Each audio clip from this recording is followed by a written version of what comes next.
Just a few blocks from the ocean is a little two-bedroom apartment, the new home for 25-year-old Corey Parker. On the day after Thanksgiving in 1998, one of Corey's co-workers stops by to check on her. She didn't show up, which is definitely not like her. He went and checked the windows at that point and did go to her bedroom window, and he was able to lift it a little bit.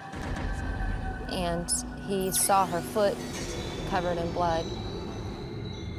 I was sitting at home on my off day, and I received a call from our dispatch that they needed for me to respond and assist on a homicide scene. I walked in. It was a two-bedroom apartment. The first bedroom on the right was the victim's bedroom, and as you looked in, you could see a female body laying on the bed, kind of scrunched up back in the corner, totally covered in blood. She had 101 stab wounds. The fatal wounds were in this area. She had one gaping wound on each side of her neck with multiple other stab wounds. At autopsy, the medical examiner discovers that more than half of the wounds were inflicted after death. It's almost like whoever's doing this is playing with the victim. In 1998, Lou Iliopoulos is an investigator with the Duval County Medical Examiner. Although no semen is recovered from the body, Iliopoulos believes the postmortem mutilation speaks to a sexual motive.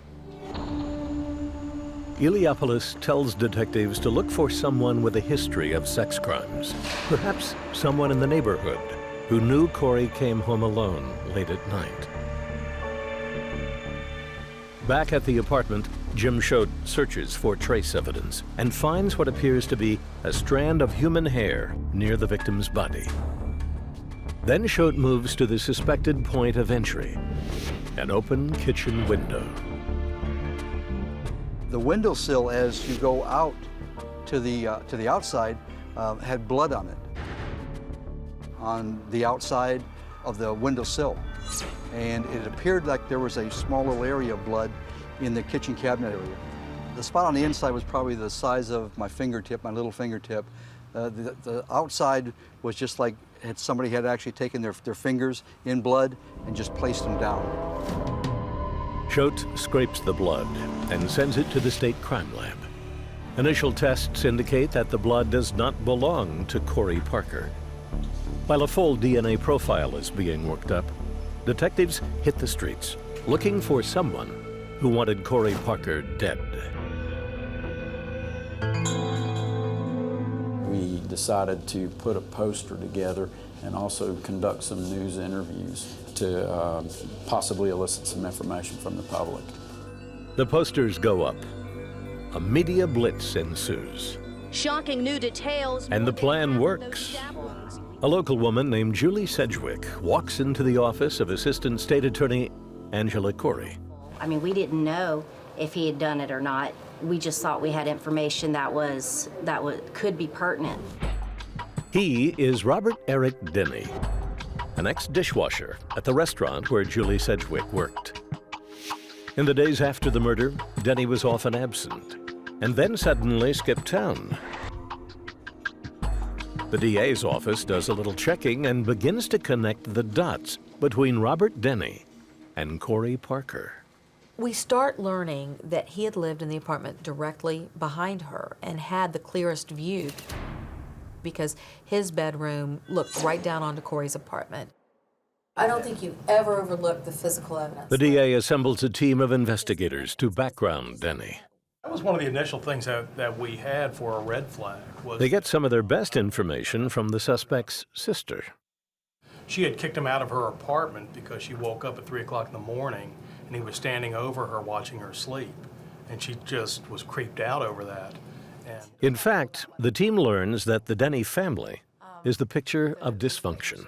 Trial. He said, yeah, she had another brother that had stabbed a woman to death in Texas at the age of 15. He was serving a life sentence in Texas for that murder. He was a newspaper boy and had gone in to collect money.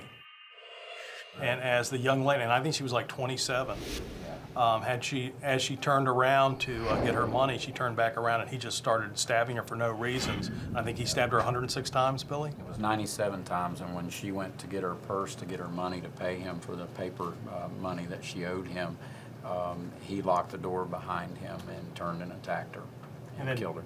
And Billy had said that that was his greatest hero. Robert, growing up, was his greatest hero. And so now it's starting to make sense in terms of the stab wounds, the multiple stab wounds, and drawing that, you know, maybe this was something trying to imitate his brother. Hey, have you ever The theory plays well in a police bull session and gets the investigative juices flowing.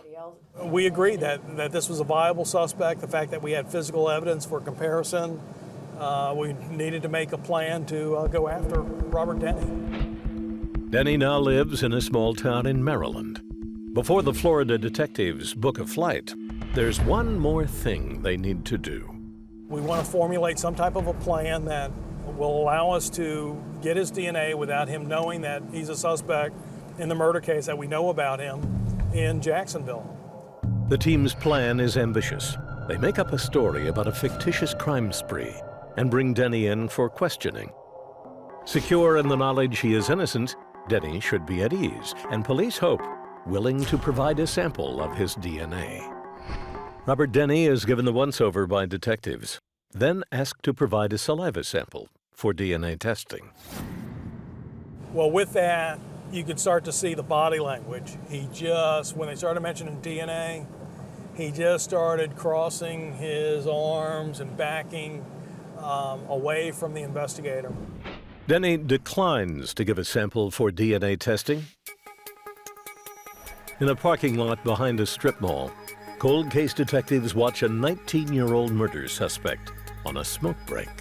He was kind of on edge and stuff like that. He would come out, you know, to the place just behind us, smoking cigarettes and pacing back and forth, looking over his shoulder. The next day, a team of detectives again trails Denny around town. This time, however, the suspect makes a mistake, and the detective's luck takes a turn for the better. We noticed he was very nervous, and one of the investigators in the surveillance van noticed through a pair of binoculars that Robert Denny was spitting on the ground. And in fact, we recorded that he spit 6 or 7 times and noted the location where the spit fell. Everybody was so excited and happy that he made such a blunder that we couldn't wait till he pulled out. It just seems awfully funny that, or not funny, but kind of odd that at the end of the day, for him to come out and do that, it was almost like a godsend. Robert Eric Denny's spit may very well hold the key to a cold case of murder. It is swabbed off the pavement, packaged, and sent to a DNA lab for testing. And basically, I just obtained a full DNA profile that matched Eric Denny for every DNA location that we test for. The blood match is confirmed when hair samples found at the scene are also genetically linked to Denny. Detectives want to arrest the suspect immediately. Assistant State Attorney Angela Corey tells them to wait. I said, "You're not getting a warrant," and they wanted one desperately. And I said, "We're not doing a warrant until you get a denial from Robert Denny." Corey wants a statement from Robert Denny. Ideally, one where he denies knowing Corey Parker or ever being in her apartment. There's one problem: how to get Robert Denny, a young man very much on edge, to open up and talk. We didn't want to scare him. We didn't want Joe Friday to go on his door, knock on his door. The cold case team doesn't want Joe Friday. Instead, they send in a female version of Columbo. Hi, Robert Denny. My name's Katie Kingston. Okay. How to do? This will only take a couple of minutes. I need to run a couple questions by you.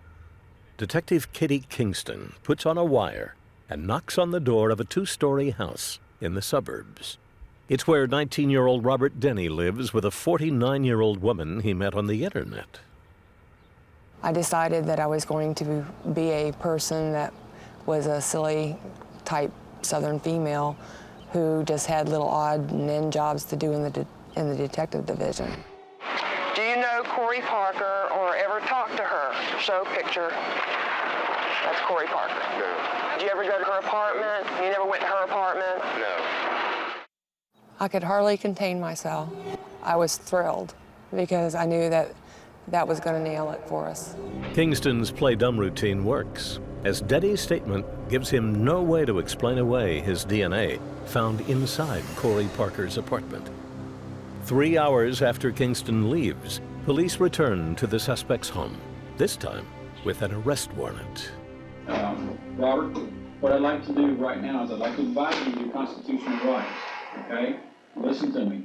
Are you able? Please, give me a second. Okay, sure. Take Sorry. That's okay.